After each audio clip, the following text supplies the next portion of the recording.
Hey, my name is Farah, and this is part 2 of how I reversed my type 2 diabetes.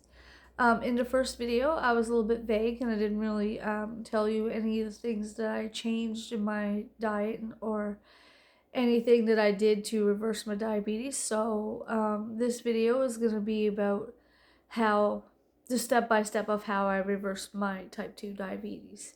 At age 42, I was diagnosed and I knew I was sick. I knew there was something wrong with me, and after having blood work done, I was diagnosed with type 2 diabetes, and the doctor told me that I had to lose 10 pounds. Now, I was only 120 pounds at the time. I'm only 5 foot. I'm very small.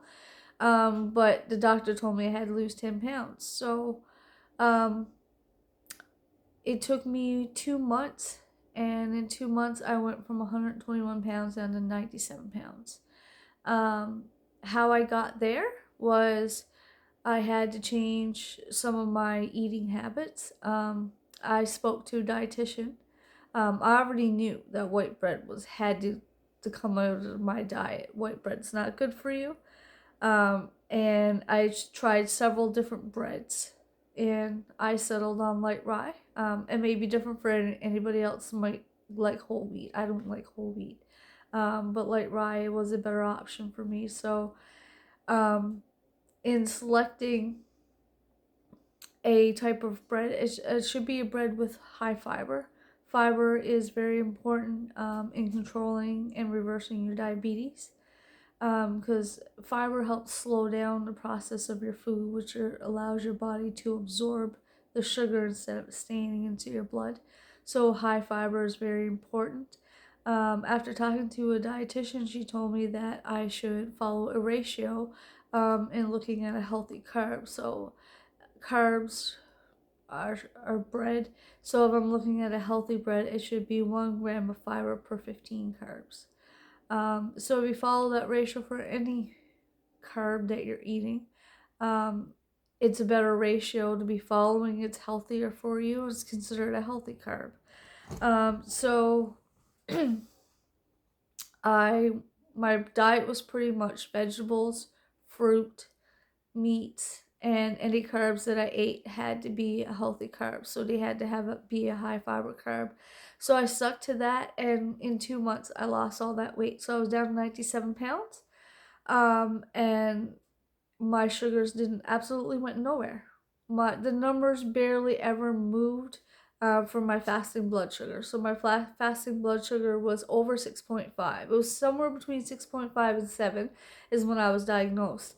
And after losing all that weight and doing, following this strict diet plan, my sugars barely budged. It might have came down to maybe 6.4 or 6.3. It was barely moving. And so at this point, I was super disappointed. And so it was Christmas time, and my brother came home and he told me about one of his friends who also had diabetes and successfully reversed his, and what he used to successfully reverse his diabetes. He did speak to a dietitian, and the dietitian told him apple cider vinegar. And now I know apple cider vinegar is gross. It's very strong, but it's not acidic. It's a neutralizer, so it wouldn't cause any harm to your stomach. It actually helps with acid reflux, which is something else that I have. So I was told to take an ounce of apple cider vinegar with water and do that in the morning or at night. His friend, he had said, takes up to like 3 ounces a day. That's a little bit much. I started with taking 1 ounce of apple cider vinegar a day, and after taking 1 ounce, after about 2 weeks, I noticed a significant drop into my sugars, and went from the sixes to the fives, and then I ended up upping my dose, so I would have 1 ounce in the morning with water and 1 ounce at night with water. And after that, it really drove my blood sugars down. to a really healthy level, like 4.7 is what my A1C by fasting blood sugar was in the morning after taking apple cider vinegar for just like 4 weeks.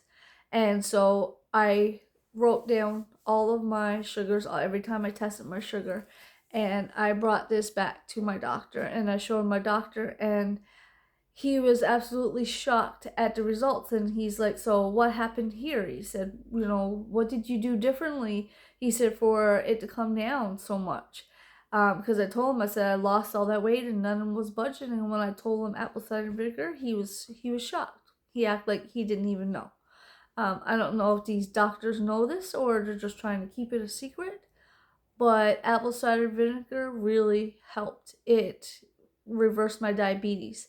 Um, After taking the apple cider vinegar for so long, I think it was over a year, I ended up having to cut back to 1 ounce a day, because after 2 ounces, by taking 2 ounces, I guess because all the weight I had off and it was cleansing my liver and stuff, that after taking it for so long, it actually decreased my appetite till I didn't even want to eat anymore. I had to force myself to eat every single meal.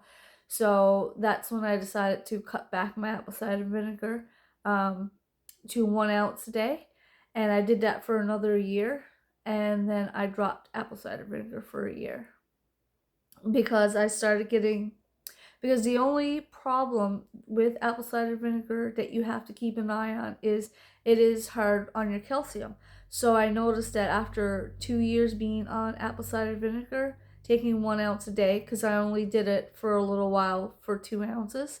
So after taking it for 2 years altogether, I dropped it for a year because I was getting white marks in my nails. And so all I did then was just pick up a calcium supplement, and I gave up the apple cider vinegar for a year. And then I started taking it again because after so long of not taking my apple cider vinegar and eating poor again, my sugar started to come back up. So if you want to stay clean, like have your blood sugars really good, then you would stay on the apple cider vinegar for as long as you need it to get your sugars down and to maintain them at least 1 ounce a day.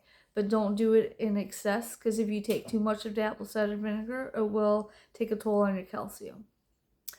So, if you like this video, just give me a share, and subscribe for more. Thank you.